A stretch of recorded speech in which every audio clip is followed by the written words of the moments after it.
This is Honda Pilot 2006, which is the same car from 2003 to 2008. Pretty old, 180,000 miles. Things start to fall apart. Today, what I'm replacing is the rear spring, and because I already replaced one and I know that stabilization link has to be replaced because it's impossible to unscrew it. It will have to be destroyed and a new one will have to be put in.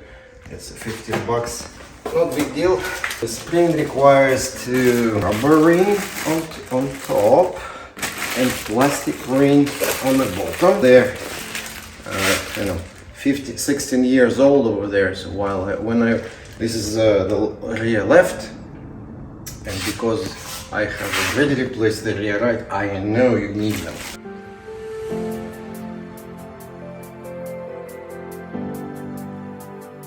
We took off the wheel, raised the car on the jack stands, two of them just in case. If you look closely at this very rusty bolt over there, it's impossible to take off, so we're just gonna cut it off.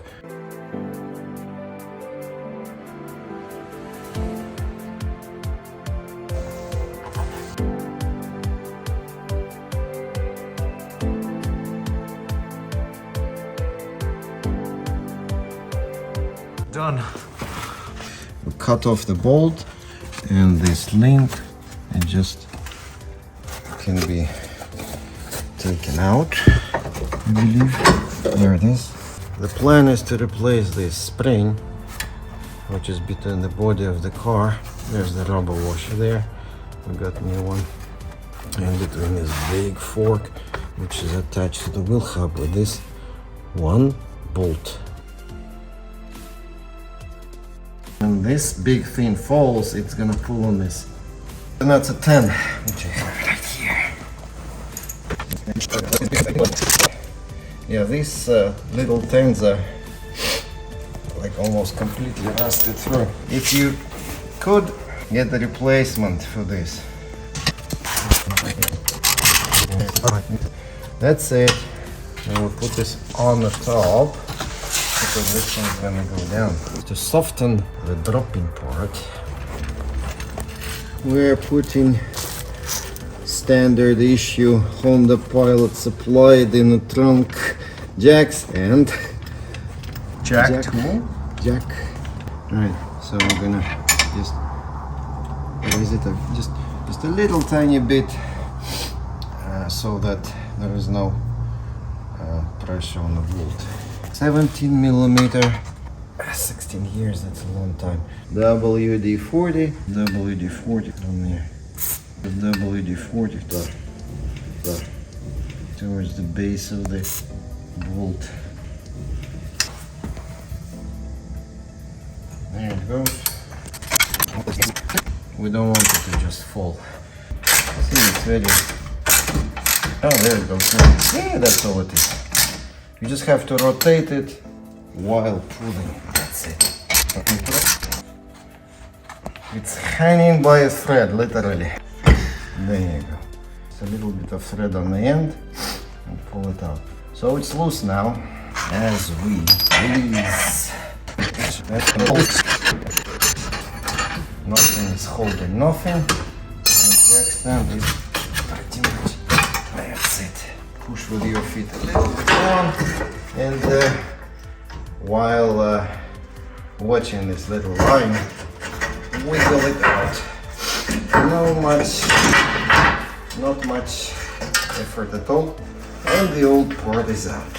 That's the one destroyed plastic on the top there, a rubber piece, which is 16. It doesn't look that bad, but it's 16-year-old, so I'm gonna replace it anyway. Let's have a look inside from this angle. So that's what it looks like. It's just a seat for the spring. A new plastic would go there, which is over there. Okay, the old one, the new one. You can't really see much difference in their length. This one has more tension. As you can see, two ends are a little bit different. This end is loose and this end is kind of almost attached to the next spiral. We will take this plastic piece.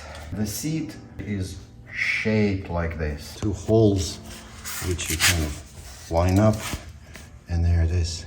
The rubber piece on the top also has a notch. So that's the way we're gonna put it there.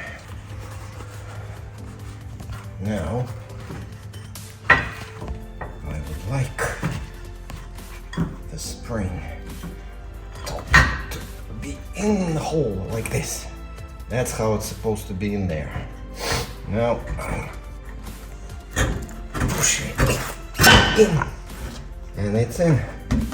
It will now sit nicely by itself. While lifting, I would like to adjust the location of the jack stand. It has wheels. It's nice to have jack stand which has wheels. While you are compressing the spring, you could adjust the holes where the bolt came from.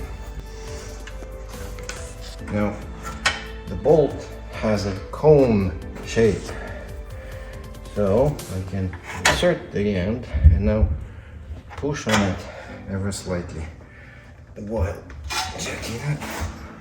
And I just have to put some there, just wiggle a little bit and then goes in.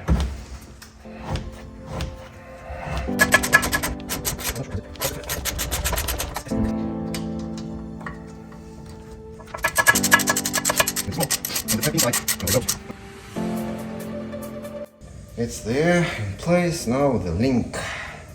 There's only one way it's supposed to fit. Oh, that's the way it's supposed to go. And we can see that we have to lower jack a little bit to fit one end.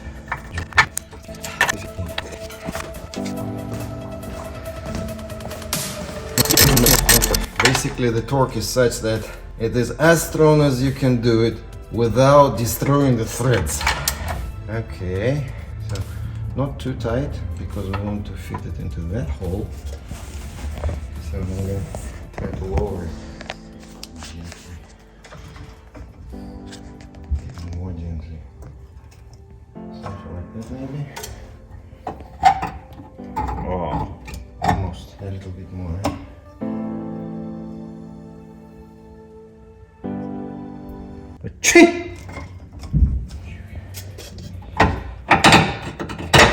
There you go. To prevent the internal bolt and all the internals and the rubber pieces and everything on the rubber, there's a little boot on the other end, right? See, as I start to tighten it, it starts to get screwed up. So in order to not screw up this rubber boot, we have to hold the internal bolt with the Allen key and tighten it with a normal wrench.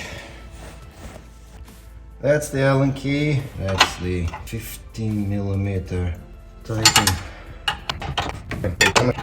That's officially it for all the internal parts that we wanted to replace. We have replaced the rear spring that holds up the weight of the car and the stabilization link. Here it is. Huge difference. Subscribe to my channel and I will be putting up all the repairs I'm doing to this car, which is going to be probably a lot. Whoever has a similar car might learn something, what to do or what not to do.